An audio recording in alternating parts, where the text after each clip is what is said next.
Meditations for Every Day in the Year by Bishop Richard Challoner. February 3rd. On the parable of the labourers in the vineyard. Consider first that on this day we enter upon a time of devotion and penance in the way of preparation for the solemn fast of Lent, and therefore we are called upon by the Church, both in the Epistle and in the Gospel of Septuagesima Sunday, to begin now at least to be quite in earnest in the great concerns of our soul. In the Epistle we are put in mind by St. Paul, 1 Corinthians 9 and 10, that we are all here running in a race, in which we must push forward with all our power, or we shall lose the prize, that we are engaged in a conflict for an incorruptible crown, which is not to be obtained without much labour and self-denial. That if we are not in earnest, notwithstanding all the distinguished favours we have received and daily receive from God, we shall be in great danger of being excluded, like the Israelites, from the true land of promise.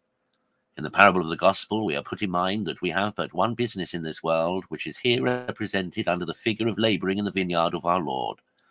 That in this labour we are to spend the short day of our mortal life, and by persevering till night in this labour we are to secure to our souls the wages of a happy eternity.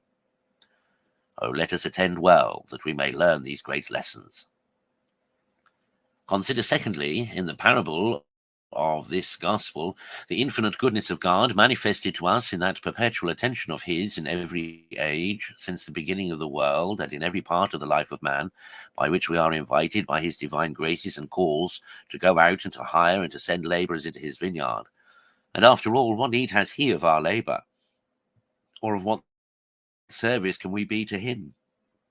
Or what can we give him which he does not first give to us? Why then does he press us to labour in his vineyard?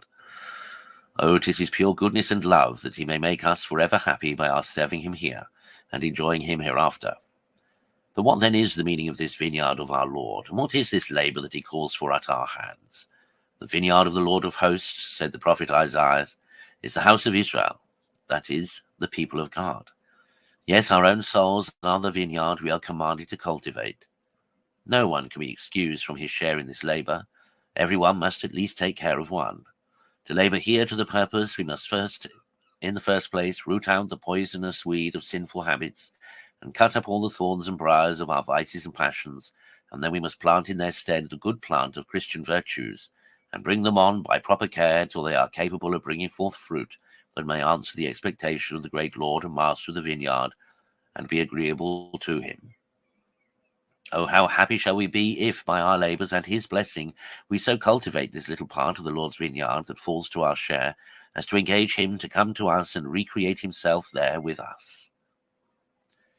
Consider thirdly, Christian souls, how early in the morning your good God invited you to work in his vineyard, by the early knowledge he gave you of himself and of the end for which he brought you into the world, and how frequently he has pressed you ever since by his repeated graces and calls in every part of your life, to oblige you to set about this work in good earnest. But can you say you have yet begun? May he not justly reproach you as he did those whom he found standing in the marketplace at the 11th hour? Why stand ye here all the day idle? Alas, are you not idle when you are doing nothing to the purpose?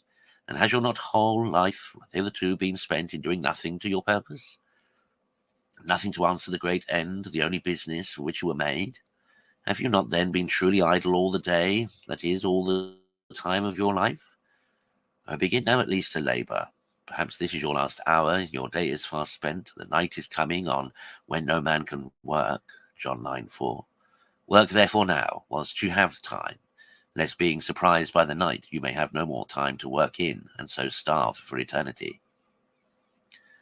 Conclude to make good use of this fresh summons by which you are called upon this day by God and his Church to go and labour in the vineyard of your souls, lest otherwise, by not corresponding with the call and receiving the grace of God in vain, you verify in yourselves that sentence with which our Lord concludes the parable of this Sunday.